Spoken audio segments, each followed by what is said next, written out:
Todas as semanas, aqui no Porto Canal, revelamos o melhor de dois mundos, vinhos e gastronomia.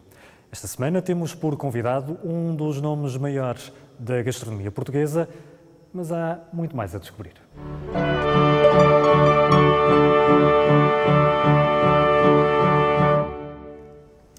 Esta semana o nosso convidado é uma referência maior da gastronomia portuguesa. Quase que dispensava apresentações, mas, Vítor, nestas coisas da televisão, obviamente temos que apresentar as pessoas.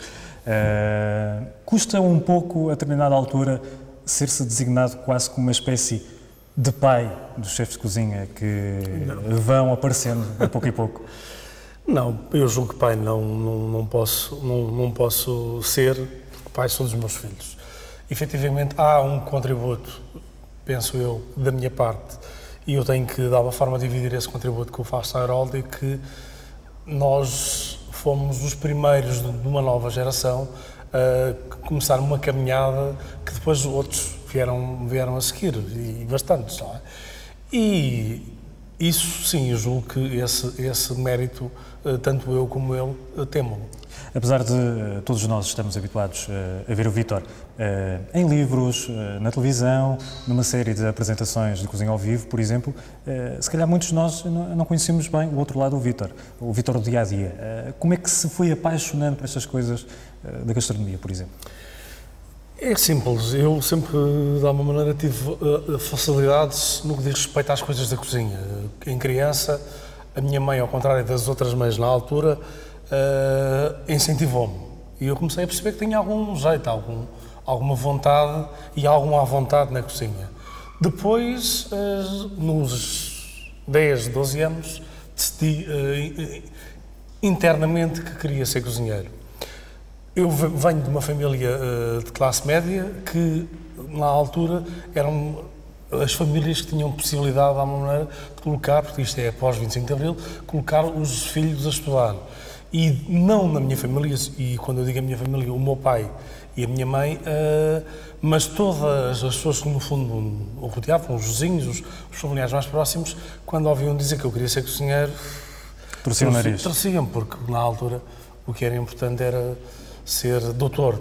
Não era importante o doutor que era, mas o que era importante era ser doutor, no fundo, era uma forma de mostrar que havia uma capacidade hoje diferente daquilo que era há uns anos atrás, porque só os filhos de famílias mais favorecidas é que talvez pudessem ir para a universidade. E então houve ali uma certa dificuldade da minha parte em ultrapassar esta fase. Mas quando cheguei aos 15 anos tinha perfeitamente decidido na minha cabeça o que é que eu queria ser. Mais, quem me conhece sabe que não é fácil me convencer daquilo que eu acredito e só foi o tempo de esperar de entrar na escola de hotelaria e foi assim que eu comecei a minha profissão como cozinheiro. E agora é uma espécie de doutor, mas da cozinha. Faz ideia nesta fase quantos projetos é que já lançou, quantas consultorias gastronómicas é que já fez? Perdi-lhe a conta. Eu tenho uma coisa engraçada que é, na escola de cozinha eu lembrava-me de todas as receitas de cor que aprendi. O primeiro restaurante onde eu fui chefe de cozinha, que foi o Alcântara Café, eu lembrava-me tudo de cor, tudo. Hoje, em função das consultorias que tenho, dos projetos todos que de alguma forma estou envolvido, tirando a tasca da esquina, eu tenho que ler a cabo do que é que foi para a ONU, porque não consigo, porque é muita coisa, não é? Às vezes alguém me diz, comi aquela receita, vi aquela sua receita, fiz aquela receita num curso, o quê? Não consigo identificar. E talvez isto assim consiga-se perceber. Nós, na nossa base de dados de receitas, temos perto de 6.000 receitas só criadas por nós. É impossível ter a noção destas receitas todas, não é? E ter gravado no nosso CPU 6.000 receitas. É uma imensidão. É. Agora damos um pulo até Azeitão e daqui a nada retomamos a conversa com o Vítor. Aqui, em Vila Nogueira de Azeitão, encontramos a casa-mãe do grupo Bacalhau a Vinhos de Portugal, na atualidade um dos mais importantes players do setor, com o conhecido empresário João Berardo aos comandos. Mas o que aqui nos trouxe foi um dos emblemas desta região, Claro está, o Moscatel de Setúbal, sendo que o primeiro aqui engarrafado com marca própria, data de 1983. Um projeto que nasceu logo com uma peculiaridade. Usávamos 100% da variedade Moscatel de Setúbal, o Moscatel de Alexandria, e o envelhecimento em pequenas barricas e enlugado as caves de envelhecimento com diferenças de temperatura. Foi uma inovação na altura e tivemos um grande sucesso com a nova marca, o novo produtor de Moscatel de Setúbal. Ainda hoje, escondidas nesta estufa, repousam algumas barricas desse primeiro famoso moscatel. Temos o moscatel, guardámos para lançar mais tarde com mais idade. Já lançámos, este foi engarrafado com cerca de 5 anos na altura, quando a marca saiu ao mercado. Lançámos posteriormente, já com 20 anos, um moscatel superior, mas da colheita de 1983, que já está no mercado, e iremos lançar mais tarde, talvez 30 anos ou 40, vamos ver, se calhar já cá não estou, mas não sei. Um dos segredos do sucesso do Moscatel de Setúbal é a amplitude térmica que nesta estufa se vai sentindo ao longo do ano. Frio, no inverno, quente, muito quente mesmo, no verão. Aqui dentro estão 10 graus, o vinho se calhar está a 10, 12, não sei, mais ou menos. Na altura do verão, se calhar temos aqui 40 e tais, 50, mas o vinho não passa aos 26, 27. Nós já acompanhamos as variações de temperatura, todos os agrónomos gostam de temperatura e de clima e de dados climáticos e fazemos alguns estudos sobre isso aqui na empresa, temos muitos registros já e obtivemos um bom resultado, acho que os consumidores gostam do nosso produto, por isso estamos a manter o mesmo estilo. Ora, uma vez que começamos a revelar segredos, por que não mais um? Utilizamos barricas de whisky que já foram utilizadas a malt whisky, são carvalho americano, que também foi uma novidade na altura, introduzimos essa componente diferente dos outros produtores aqui da região. Além de todos os segredos do estágio deste vinho, ao falarmos do Moscatel de Setúbal, por vezes ficamos na dúvida quanto às diferenças entre o Moscatel tradicional e o Moscatel roxo. Filipa, dá-nos uma ajuda? O vinho desta região é o Moscatel de Setúbal, com a casta branca, o branco. O roxo é uma raridade. Existem 18 hectares na região plantados e 18 hectares no mundo. É uma casta portuguesa, provavelmente uma mutação de uma casta do Moscatel do Norte, do Bago Pequenino. Como é raro, também o torna mais apetecível para as pessoas. Tem características diferentes. O Moscatel roxo, quando é novo, cheira muito a rosas. O Setúbal tem mais a flor de laranjeira, os citrinos como dominante, terpenos. O roxo é mais floral. Seja na versão mais clássica, seja na versão roxo, o Moscatel é emblema maior da região de Setúbal.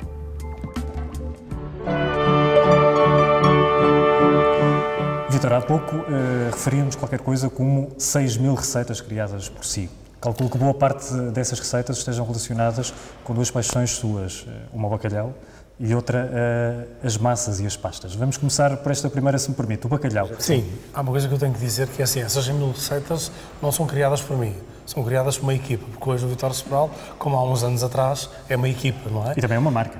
E também podemos considerar uma marca e, no fundo, sou a cara dessa equipa e dessa marca. No que diz respeito às receitas de bacalhau, temos imensas, inclusive. Estamos a fazer agora um livro de receitas de bacalhau, em que mais de 300 foram criadas por nós e as outras são, no fundo, receitas que pesquisamos e que vamos adaptando. O bacalhau é uma imagem de marca portuguesa, infelizmente, às vezes é bom, outras vezes não é, porque às tantas parece que Portugal tem sardinhas e bacalhau. Qual é o melhor bacalhau, Vítor?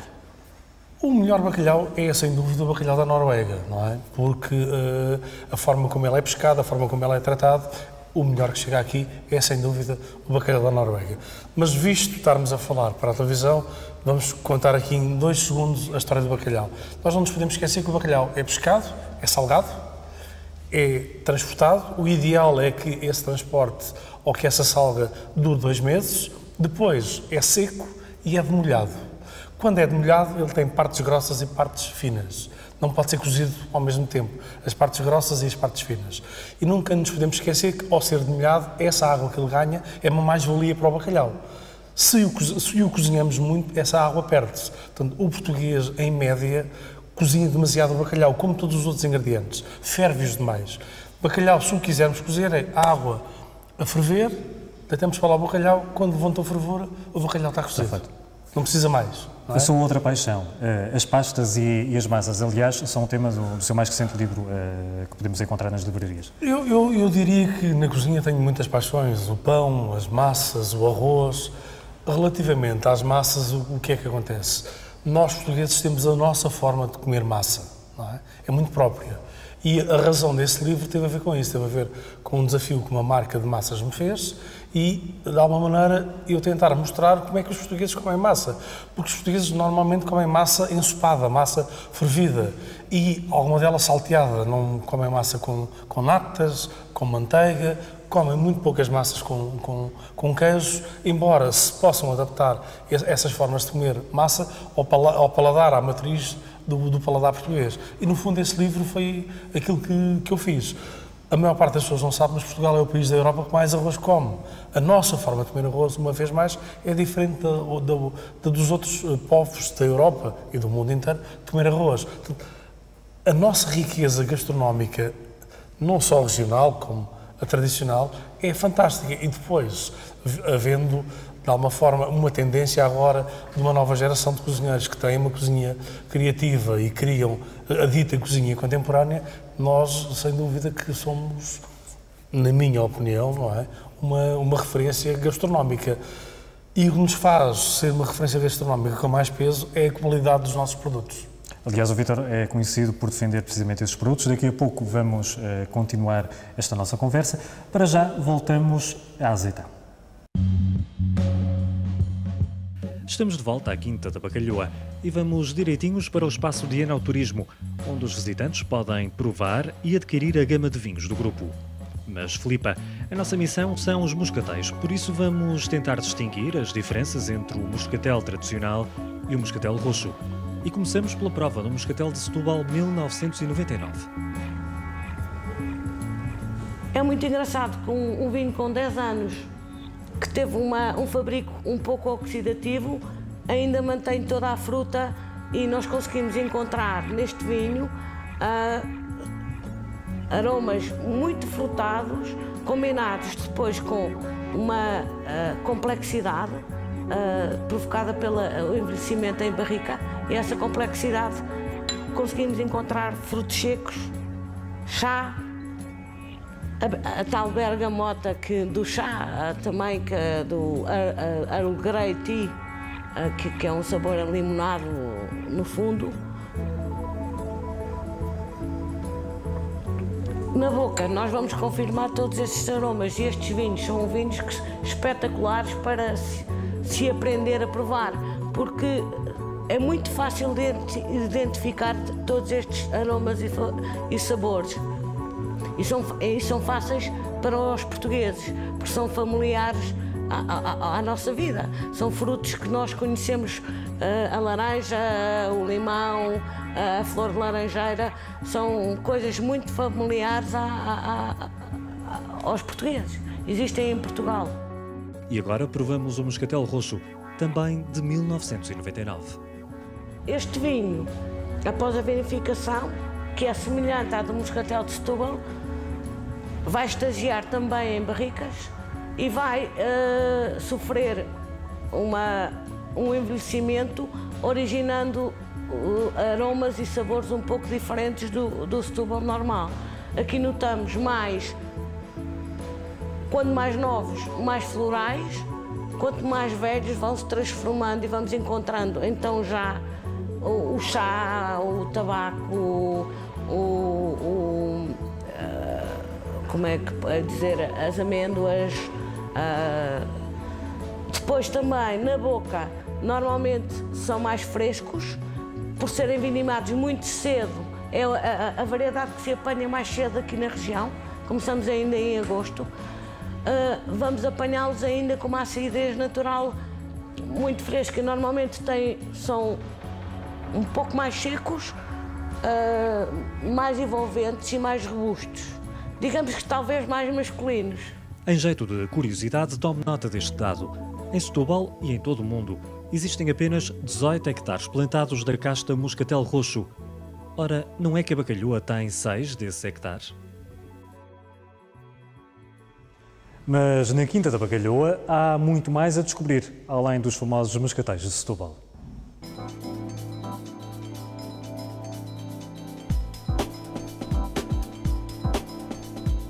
Seriam necessários longos minutos para expormos a totalidade da gama de vinhos do Grupo Bacalhoa. Mas, como estamos em Azeitão, centramos atenções nos vinhos daqui oriundos. E depois dos moscatéis, é inevitável não falarmos do Quinta da Bacalhoa.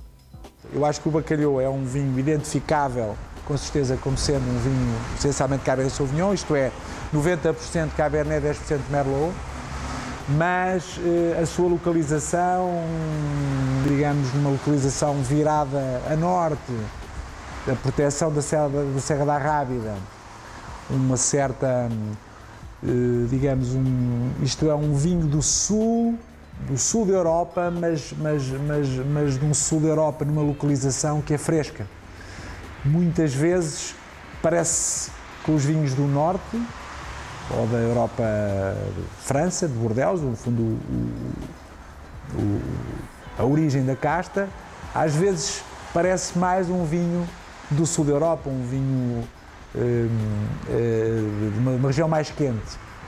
A cereja em cima do bolo é o Palácio da Bacalhoa, um topo de gama apenas elaborado em anos considerados excepcionais.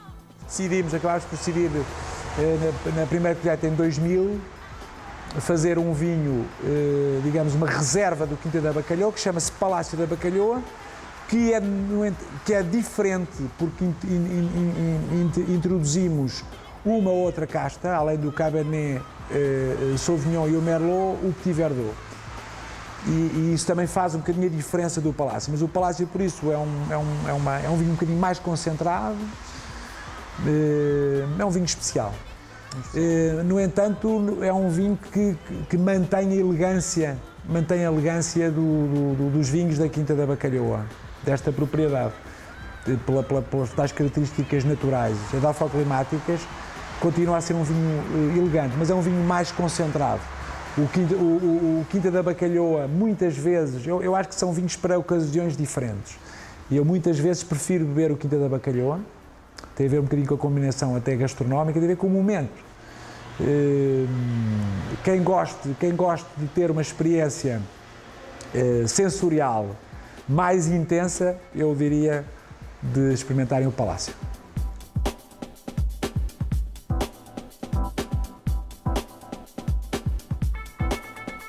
Este vinho e a própria empresa que o produz devem nome a este monumento do século XV, o Palácio da Bacalhoa.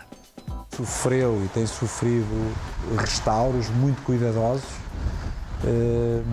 e realmente pela sua beleza, pelos azulejos, por este jardim de bucho, pelas próprias vinhas, é realmente o nosso, para nós, é o nome da empresa. A empresa tomou o nome deste palácio e é para nós, digamos, o centro em termos de recepção e como espaço privilegiado de receber os nossos amigos, os nossos distribuidores, os nossos clientes. O Palácio da Bacalhoa é assim mais um motivo suplementar para, um destes dias, agendar uma visita a Azeitão. A televisão, mesmo assim, permite-nos viagens relâmpago e do Palácio da Bacalhoa passamos ao Porto, ao Palácio da Bolsa, para continuarmos esta conversa com o nosso convidado especial desta semana, o chefe de cozinha, Vítor Sobral. Vítor, até que ponto existe, digamos assim, um limite para a reinvenção ou a inovação na cozinha? Eu acho que há limites, mas já refalámos do Palácio da Bolsa, este quadro que nos está aqui a fazer de cenário da Dona Maria II é realmente uma homenagem à gastronomia, porque a senhora é virtuosa, é cheinha. Bem, na altura era formosura. Era, sem dúvida. Não, sem dúvida. Eu julgo que existe espaço para sempre, para sermos criativos. O que eu acho é que nós, de alguma maneira, temos de tentar respeitar o mais possível a expectativa das pessoas e a mais-valia dos produtos que temos. E eu dou sempre este exemplo, que é, eu se tenho uma ameijoa, e é uma coisa que poucas pessoas podem comer no mundo, que é fantástica, eu acho que devo dar ao meu cliente, ao meu amigo, ao meu convidado, a quem quer que seja, a ameijoa na verdadeira extensão da palavra. Não devo fazer nada com a ameijoa. Eu acho que é possível nós potenciarmos sempre os sabores dos ingredientes que cozinhamos, mas há sempre alguns que temos de tentar mexer o menos possível neles. Acha que há demasiada invenção na atualidade na cozinha ou na alta gastronomia, como quiser? Eu, sinceramente, acho que quando nós nos esquecermos do que é cozinhar, do que são as referências, quem teve uma mãe boa cozinheira ou uma avó boa cozinheira, é nos lembrarmos do que é que ela cozinhava para nós e aí caímos outra vez na real. E eu acho que nós, portugueses, devíamos e temos a obrigação de dar o mais possível as mais-valias aos produtos bons que temos. Isto é, nós temos que continuar a vender coisas boas que temos cá, mas as coisas boas que temos cá, devemos também tentar valorizá-las. Por isso é que o projeto do Peixe em Lisboa é um projeto fantástico, que é tentar valorizar aquilo que nós temos, para as pessoas nos virem a procurar, não só pelo bacalhau e pelas sardinhas, pelas coisas boas que nós temos, e então o excesso exportarmos. E também todo esse conceito que está na base deste seu novo projeto na restauração, a Tasca da Esquina em Lisboa, o conceito é de alguma forma um regresso seu às origens? A Tasca da Esquina, de alguma maneira, é uma grande lição para mim, porque eu andei durante 20 anos a tentar fazer restaurantes de elite, restaurantes de alguma maneira que tinham pretensões e... Não há público? Eu não sei se não há público ou eu vou mais longe. Acho que o público português não gosta disso. O público português, e isto começa, de alguma forma, a espalhar-se a nível internacional, tanto que o Fernando Adrià veio dizer agora que os cozinheiros têm que fazer restaurantes para as pessoas irem todos os dias. O que as pessoas querem é comer bem, querem se sentir descontraídos e querem estar num sítio que socialmente se sintam bem. E muitas vezes os restaurantes, e nós cozinheiros fomos culpados disso, eram um bocado imponentes, eram muito sofisticados e isso de alguma maneira às vezes intimidavam e afastavam os clientes. E eu julgo que é o inverso. As pessoas querem estar descontraídas. Por muito que nos custa a nós, cozinheiros, os restaurantes com mais sucesso em Portugal são as marisqueiras, onde as toalhas são de papel, onde existe muito barulho, onde o serviço não é assim tão cuidado, onde a maior parte dos produtos são feitos com água e sal e não têm mais técnica nenhuma culinária e são provavelmente o sítio onde tem mais clientes per capita. Talvez os leitões consigam se bater e onde o preço médio é mais alto. E com o cotidiano tão agitado, ainda tem tempo para ir às compras? Tenho tempo para fazer tudo e mais alguma coisa. É tudo uma questão de energia e de capacidade. E é assim, eu, felizmente, a mãe natureza e o meu pai e a minha mãe também têm algum mérito nisso, deram uma capacidade de trabalho e de viver muito grande. E para mim, a vida é uma coisa que eu não sei o que é que acontece amanhã, portanto, eu gosto de viver no dia-a-dia. E tudo o que eu posso fazer no dia-a-dia, eu faço. E tenho tempo para ir às compras, tenho tempo para estar com os amigos, tenho tempo para cozinhar para quem eu gosto, tenho tempo para fazer livros, para viajar, tudo. Evidente que depois as horas de sono são menos, há algumas coisas que ficam para trás. Mas isto tem a ver com as prioridades que nós, de alguma maneira, impusemos a nós próprios da nossa vida e com as novas motivações e também, sem dúvida, com a energia que nós temos. Vítor, estamos a terminar este Essência do Gourmet e esta nossa agradável conversa. Teríamos panos para mangas. Mas lançava-lhe apenas uma última questão. De uma certa forma, o Vítor autodefine-se como um cozinheiro português que leva Portugal ao mundo? Eu tenho muita dificuldade em falar de mim próprio. O que eu acho é que sempre que tenho que representar Portugal fora de Portugal, tento fazer o meu melhor. E preocupo-me com isso. Eu já estive muitas vezes fora de Portugal, a representar Portugal, em viagens oficiais, convidado para dar aulas, para participar em certames, uma série de coisas. E tenho sempre a preocupação de tentar representar o melhor possível Portugal. E julgo que isso é uma responsabilidade que todos nós temos que ter, em todas as áreas, não é só na cozinha. Sempre que estamos a representar um país, temos de ter alguma atenção e cuidado com aquilo que dizemos e fazemos. Obrigado, Vítor. Nós, aqui na Essência do Gourmet, levamos até em casa o melhor de dois mundos, o dos vinhos e o da gastronomia. Até para a semana.